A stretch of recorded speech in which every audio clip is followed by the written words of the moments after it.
하나님 말씀을 봉독해 올리겠습니다. 하나님 말씀은 갈라디아서 5장 16절, 17절, 18절 말씀을 제가 세번역 성경으로 읽어드리겠습니다.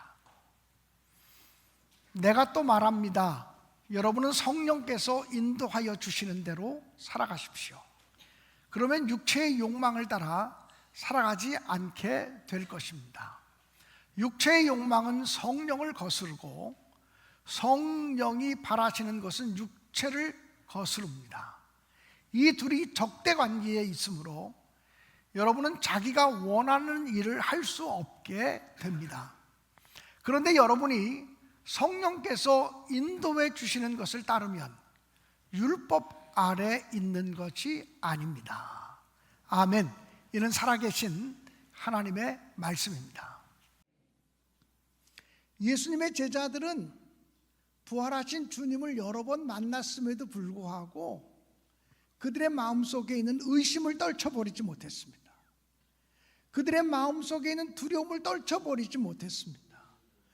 부활하신 주님을 여러 번 만났음에도 불구하고 그들은 조금도 변화되지 않았습니다. 그런데 그들이 오순절 마가의 다락방에서 성령 강림을 경험하고 난 다음에 완전히 변화되었습니다. 완전히 새로운 사람이 되었습니다. 두려워하던 그들이 용기 백배한 사람으로 변화되었습니다. 의심하던 그들이 확신하는 사람으로 변화되었습니다. 문을 걸어 잠그고 숨어있던 그들이 문을 활짝 열고 나가서 예수가 부활하셨다고 외치는 전도자가 되었습니다. 성령 강림의 역사는 우리를 변화시키는 힘이요, 능력이요, 권능인 것입니다. 그 어떤 사람도 성령의 능력을 경험하지 않고서는 기뻐하는 삶, 본질적으로 기뻐하는 삶, 본질적으로 감사하는 삶, 본질적으로 충만한 삶을 살아갈 수가 없다라고 하는 사실입니다. 사랑하는 여러분, 오순절 마가의 다락방에서 성령 강림을 경험한 후 제자들은 날마다 함께 모였습니다. 함께 모여 기도하며, 함께 모여 떡을 떼며, 함께 모여 거룩한 만남을 가졌습니다. 함께 모여 기도하고, 함께 모여 떡을 떼고, 함께 모여 거룩한 교제를 가지는 모임, 그것이 바로 무엇입니까? 그것이 바로 교회입니다. 교회란 함께 모여 기도하고, 함께 모여 사랑의 떡을 떼며, 함께 모여 하나님이 기뻐하시는 거룩한 일을 도모하는 공동체인 것입니다. 그러므로 부활절이 교회의 생일이 아니라 성령 강림일이 바로 교회의 생일이라고 말할 수 있습니다. 금년도 성령 강림절은 5월 24일 주일이었는데 존 웨슬리 회심 288주년 기념 주일이라 성령 강림에 대한 설교를 따로 하지 못하고 넘어왔습니다. 그 다음 전가족 예배 주일, 그 다음 성찬 주일 계속 이어졌기 때문에 지금 우리는 성령 강림 절기를 보내고 있습니다. 성령 강림 절기가 13주 정도 계속되어질 것입니다. 이 성령 강림 절기를 보내는 동안에 저도 여러분도 성령님의 은혜를 더 사모하고 성령님이 주시는 축복을 더 많이 사모하면서 성령 하나님과 동행하고 성령 하나님의 사랑을 경험하는 그런 귀한 시간들이 되어질 수 있기를 주님의 이름으로 간절히 축복합니다. 여러분을 움직이는 동력은 무엇입니까? 여러분은 어떤 일 때문에 움직여지고 어떤 일 때문에 마음의 감동이 일어나고 여러분을 아무튼 움직여가는 힘은 무엇이라고 생각하십니까? 북극해 그린란드 섬 인근을 여행하는 사람들은 굉장히 많은 관광거리가 있지만 빙산이 큰 바다 위를 떠다니는 모습을 보는 것이 굉장한 관광거리가 된다고 합니다. 저도 아직 한 번도 보지 못했지만 어마어마한 얼음덩이가 물결을 따라 흘러가는 모습은 굉장한 관광거리이고, 물론 요즘은 환경을 염려하는 사람들에게서는 큰 걱정거리가 되기도 하겠죠. 그런데 이 빙산이라고 하는 것은 겉으로 드러난 부분보다 드러나지 않는 물속에 있는 것이 8배 정도 크다고 합니다. 겉으로 드러난 것만 보고도 그냥 굉장히 놀랄 정도로 큰데, 그 안에 물속에 적어도 7, 8배 크기의 얼음덩어리가 같이 바다를 떠내려가고 있는 것입니다. 적게는 2년, 길게는 10년 동안을 떠내려가면서 그것이 따뜻한 물살을 만나서 녹아가기 시작한다라고 하는 것입니다. 그런데 그 커다랗고 엄청난 빙산이 떠내려가는데 그 주변에 떨어진 얼음 조각들이 굉장히 많답니다. 그 얼음 조각이라고 해서 이렇게 작은 것이 아니고 그것도 굉장한 덩어리들입니다. 그런데 그 얼음 덩어리들과 빙산이 때를 따라 같은 방향으로 흘러가지 아니하고 다른 방향으로 흘러가는 모습을 보면서, 아니 어떻게 저런 일이 있지? 빙산은 예를 들면 이 방향으로 가고 있는데 얼음 덩어리는 반대 방향으로 가는 경우도 있다라고 하는 겁니다. 그건 왜 그러냐면 얼음 덩어리들은 바람과 물결을 따라 흘러가지만 이 빙산이라고 하는 것은 바다 밑 조류를 따라서 흘러가고 있다라고 하는 사실입니다. 사랑하는 여러분, 우리가 이 세상을 살아가면서 한 주 한 주 살아가는 것도 굉장히 버겁게 느껴질 때가 있고, 매주를 만날 때마다 또 새로운 바람과 파도와 물결이 몰아치는 것을 경험할 때가 있습니다. 그런데 우리가 성도라고 하면서도, 믿음의 사람이라고 하면서도 바람과 물결과 그 잠깐 일어나는 그 파도에 의해서 우리의 삶이 휩쓸려 간다면 이것은 빙산이 아니라 빙산에서 떨어진 얼음 조각과 같은 삶을 살아가는 것입니다. 세상이 어떠하든지 우리의 환경이 어떠하든지 간에 흔들리지 않는 믿음을 가지고, 흔들리지 않는 평안함을 가지고 세상을 살아가는 제가 되고 여러분이 되어질 수 있기를 주님의 이름으로 간절히 축원합니다.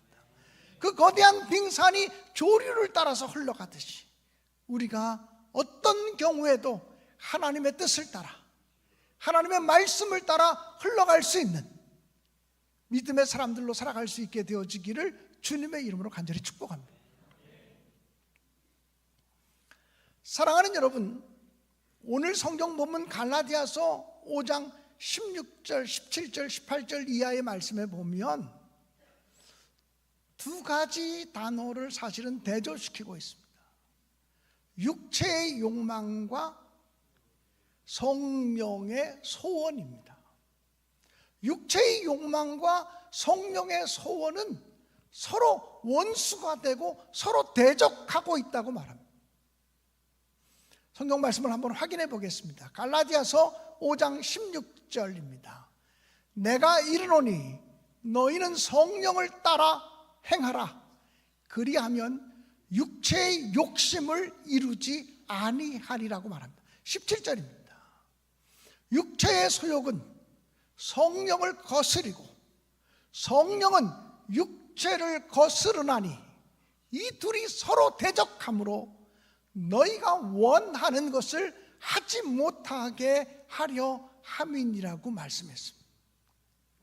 우리가 아무리 성령께서 기뻐하시는 삶을 살고 싶어도 육체의 소욕이 성령의 뜻과 거스러서 우리가 하나님이 기뻐하지 못하는 방향으로 흘러가도록 만들어 놓는다라고 하는 사실입니다. 여러분, 신앙에는 중간지대가 없는 것 같습니다.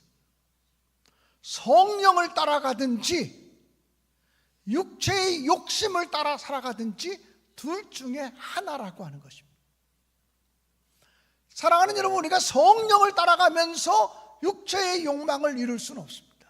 또 육체의 욕망을 따라가면서 성령님을 기쁘시게 할 수는 없다라고 성경은 이야기합니다. 여러분, 그런데 성령을 따라 살아가는 것은 자연이 되어지지 않습니다. 성령을 따라 살아가려면 애쓰고 힘쓰고 절제하고 훈련받고 그래야 됩니다. 근데 육체를 따라 살아가는 삶은 아무것도 하지 않아도 육체를 따라 살아갈 수 있습니다. 배우지 않아도 사람은 거짓말합니다. 배우지 않아도 사람은 시기와 욕망의 노예가 된 삶을 살아갈 수밖에 없습니다. 훈련받지 않아도 연습하지 않아도 우리는 죄악을 짓는 삶을 죄에 빠지는 삶을 살아갈 수 있습니다. 그러니까 죄 짓는 삶, 육체의 소욕을 이루는 삶은 연습하지 않아도 훈련받지 않아도 배우지 않아도 그렇게 살아갈 수 있습니다.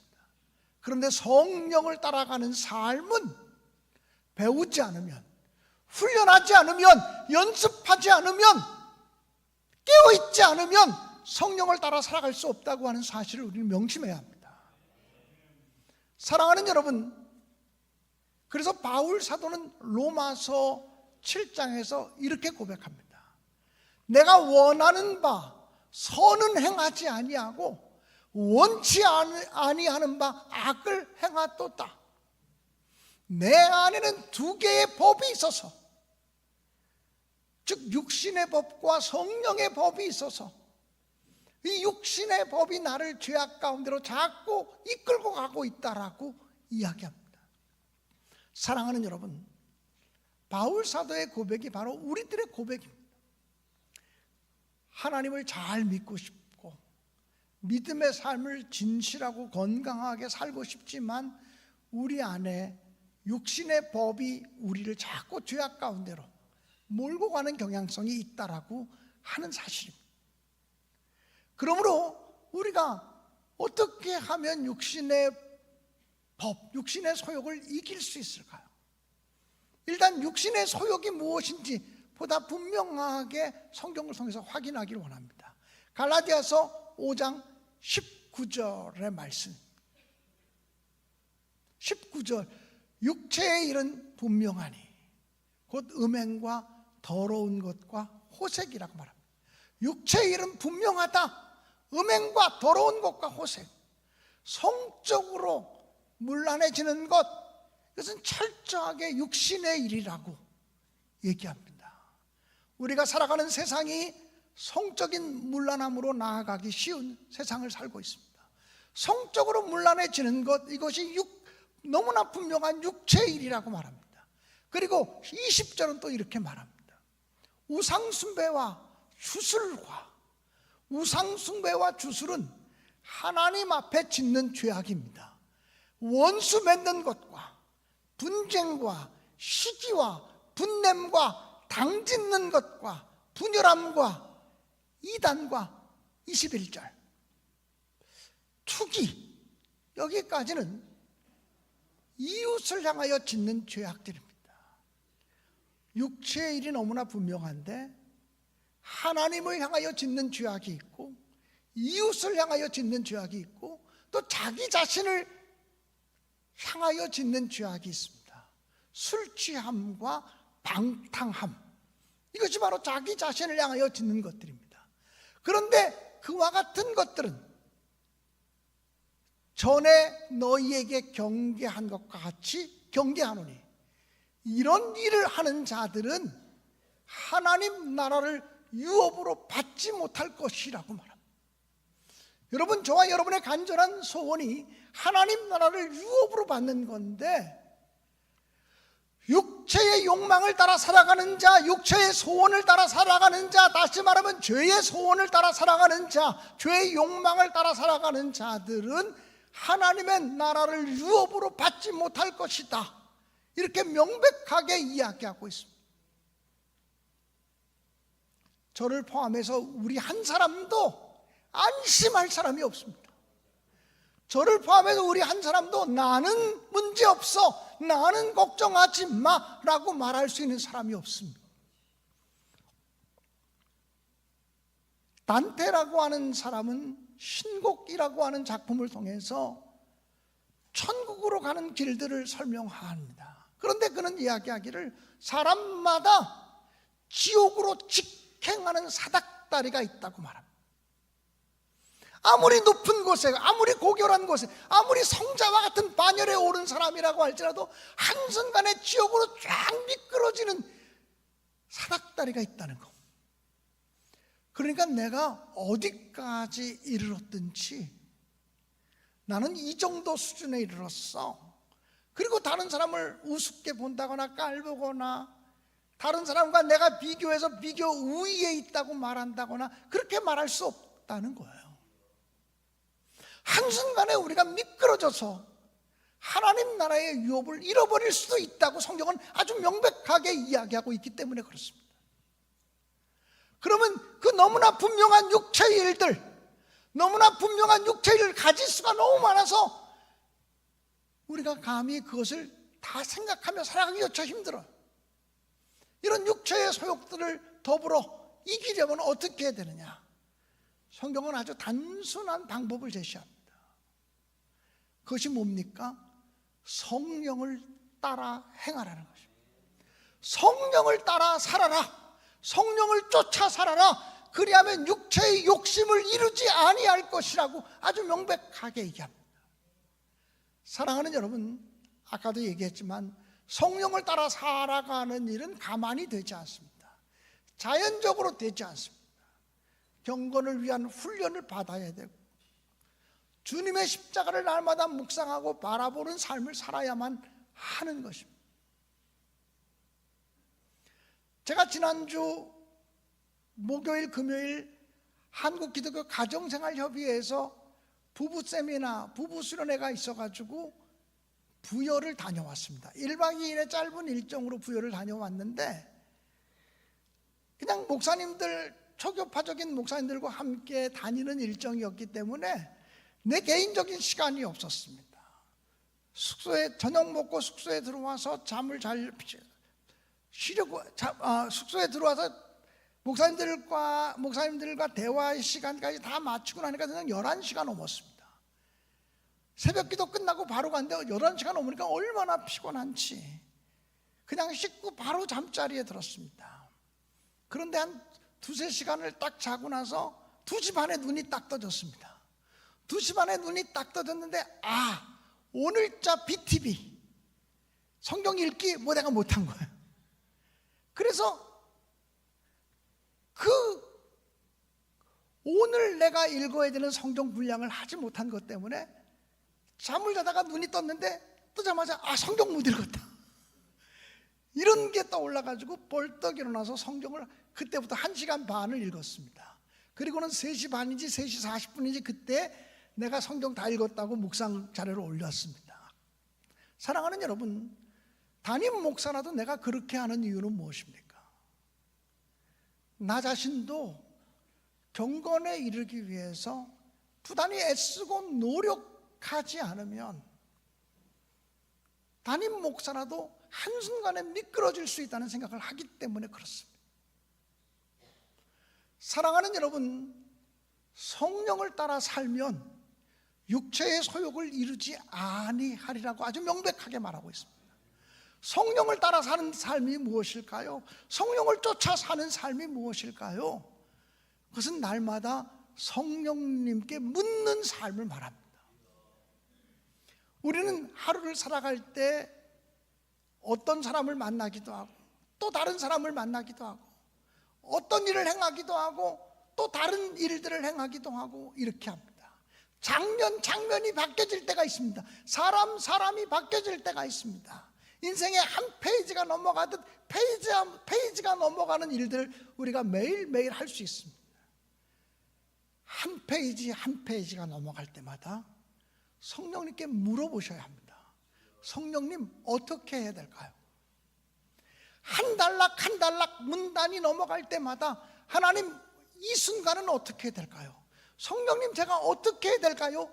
이렇게 성령님께 늘 습관적으로 묻는 삶이 성령의 인도를 따라가는 삶이라고 저는 분명히 믿습니다. 성령을 쫓아가는 삶이라고 분명히 믿습니다. 그냥 주일날만 예배 다니는 것, 예배 드리는 것으로 만족하지 않고, 그리고 주일날 예배가 끝나면 그 다음 주일 예배 때까지 성령님, 하나님, 예수님 아무 상관없이 내 멋대로, 내 생각대로, 내 계획대로 분주하고 바쁘게 살아가다가 아 주일이구나 그래가지고 먼지 붙은 성경대 털고 교회 오는 게 아니라 매 순간 매 장면마다 성령 하나님께 어떻게 해야 되냐고 묻는 것이 바로 성령의 인도함을 따라가는 것입니다. 최근에 우리 교회 집사님 중에 한 분이 새로운 사업을 하나 시작하셨어요. 그래서 제가 집사님 사업 새로 시작하니까 어떠세요? 이렇게 물었더니 집사님이 딱 한마디 하셨어요. 세상엔 정말 다양한 사람이 살고 있더라고요. 그 한마디가 무엇을 의미하는지 다 알겠더라고요. 사람 만나는 일이 이렇게 힘들고 사람 만나는 일이 이렇게 어렵구나, 만나는 사람마다 요구 조건이 다 다르구나라고 하는 것을 발견하면서 이게 스트레스가 된다는 말인데, 그걸 다른 말로 표현하지 않고 목사님 스트레스 받아요 그러지 않고 세상에 정말 다양한 사람이 살고 있더라고요. 이 말 한마디가 우리 집사님이 무엇을 얘기하는지 충분히 알겠더라고요. 그러니 세상에 정말 다양한 사람을 하루에도 4부류 5부류 이 사람 저 사람을 만나며 살아가야 되는데 내 경험으로 됩니까? 내 지식으로 됩니까? 안 돼요. 매 순간마다 매 장면마다 성령 하나님 어떻게 해야 됩니까? 라고 물으셔야 돼요. 늘 묻는 태도를 가지시기 바랍니다. 그냥 습관적으로 물으세요. 성령 하나님 이제 조금 있다가 아무개를 만나는데 어떻게 해야 될까요? 성령 하나님 조금 있다가 제가 부장님께 또는 상무님께 보고하러 가야 되는데 어떻게 해야 될까요? 물으셔야 돼요.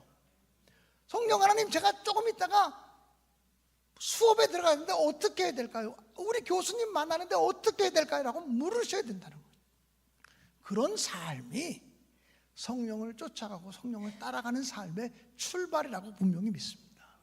또한 성령을 따라 살아간다라고 하는 것은 어떠한 경우에도 성령 하나님의 명령이라고 느껴지면 내가 순종하겠습니다, 이것이 하나님의 뜻이고 이것이 하나님의 나라를 세우는 것이라고 깨달아지면, 하나님의 말씀이 깨달아지면, 하나님의 음성으로 느껴지면 제가 언제든지 순종하겠습니다 고백하는 것이 성령을 따라 사는 삶의 모습이라고 분명히 믿습니다. 여러분, 성령 충만이 무엇일까요? 성령 충만이란 은사, 그리고 불바다 벌떡벌떡하거나 뜨거움이 넘치거나 그런 것이 성령 충만이 아니에요. 성령 충만은 매 순간마다 어떤 경우에도 성령님께 순종하겠습니다라는 고백이 오늘도 있고, 그 고백이 내일 아침에도 변함없이 있다면 우리는 성령 충만한 사람이라는 거예요. 그런데 순종할 거야 순종하지 않을 거냐고 물을 때 그때 가봐서라고 얘기하는 사람은 아직 성령 충만한 사람이 아니라는 거예요. 상황과 형편 따라서 순종하기도 하고, 기분 따라서 감정 따라 순종하기도 하고, 감정이 상하면 순종하지 못하고, 이것은 성령 충만의 상태가 아니라는 것입니다. 성령을 따라 살아가는 저와 여러분이 되어지기를 주님의 이름으로 간절히 축원합니다. 그래서 날마다 성령 하나님이 우리의 인도자가 되시고 우리의 지도자가 되시고 우리의 위안이 되시길 바랍니다. 예수님께서는 제자들에게 이렇게 말씀하셨습니다. 내가 가면 너희를 위하여 보혜사를 보내주리라. 여러분, 보혜사가 바로 성령님의 이름인데요, 이 보혜사라고 하는 말은 변호사, 위로자, 상담자라는 뜻을 가지고 있는 단어입니다. 그러니까 날마다 성령 하나님 오늘도 오셔서 제 안에 머물러 주세요, 성령님을 초청하는 겁니다. 성령님은 인격적인 분이기 때문에 초청해 주는 걸 너무나 기뻐하시는 영인 것 같아요. 날마다 성령 하나님 오늘도 오셔서 내 마음의 주인으로 살아가 주세요 고백하는 거죠. 그러면 성령 하나님이 내 안에서 나의 변호사가 되어줍니다. 내가 무슨 말을 해야 될지 모를 때 성령님이 대신해서 변호사 역할을 해주면서 말해 주시는 거예요. 내가 마음에 상처를 입고 쓰라린 마음을 가지고 있을 때 성령 하나님이 내게 보혜사 성령 하나님이 위로자가 되시는 거예요. 사람들이 나를 이해해 주지 않아도, 사람들이 내 마음을 다 몰라도 하나님께서 우리에게 말씀하시기를 얼마나 힘드냐, 얼마나 어렵냐, 내가 너를 안다, 내가 너를 안다, 이렇게 한마디만 우리의 마음속에 말씀해 주시면 모든 문제가 되지 않아요. 주님이 아신다는데, 하나님이 아신다는데, 성령님이 내 안에서 아신다고 나를 위로해 주시는데 무슨 문제가 되겠어요?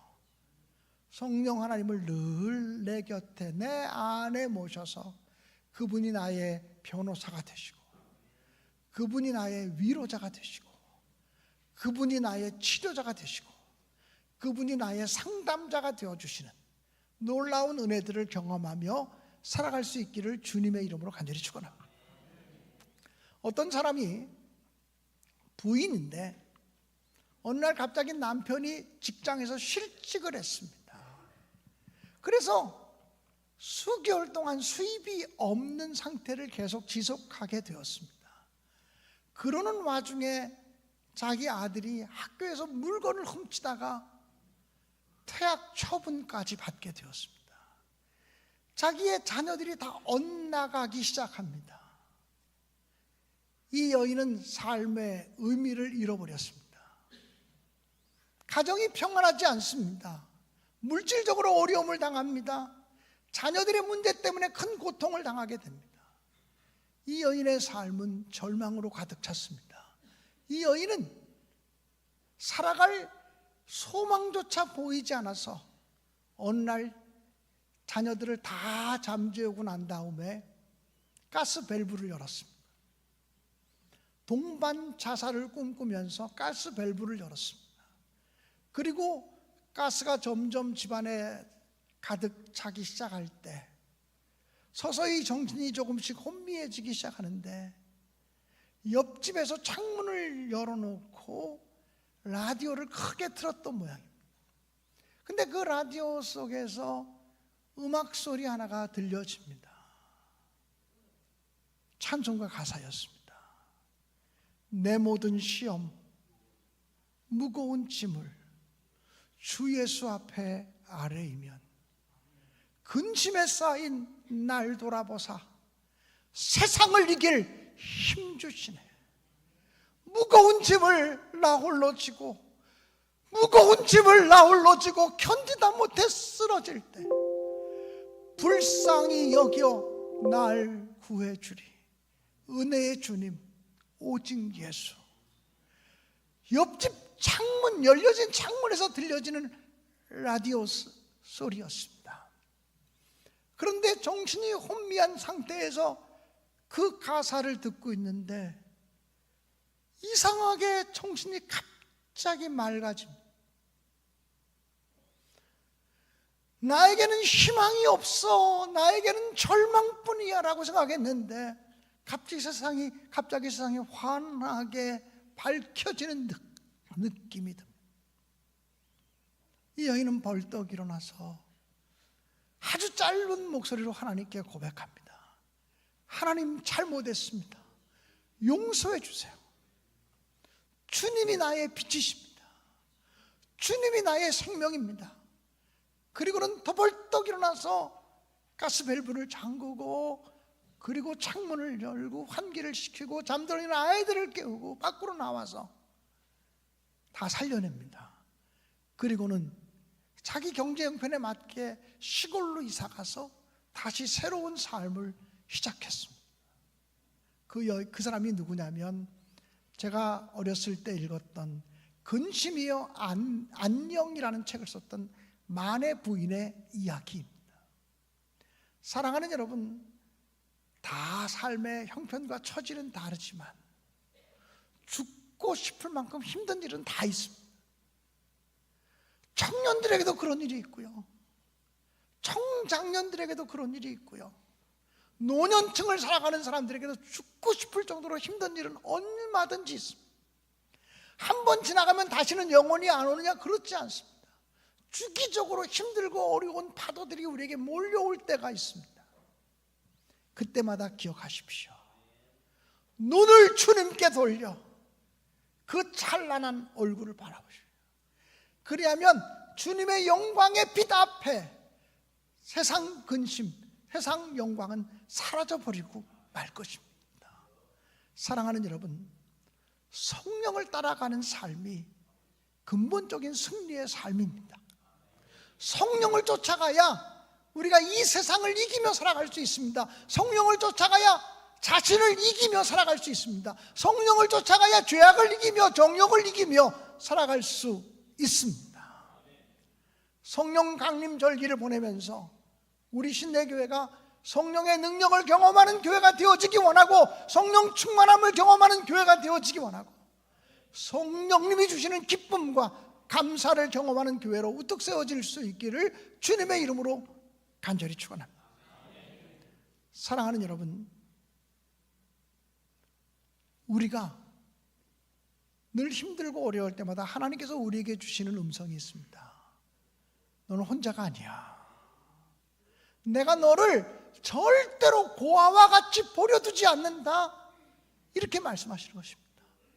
내가 너를 절대로 고아처럼 홀로 두지 않겠다.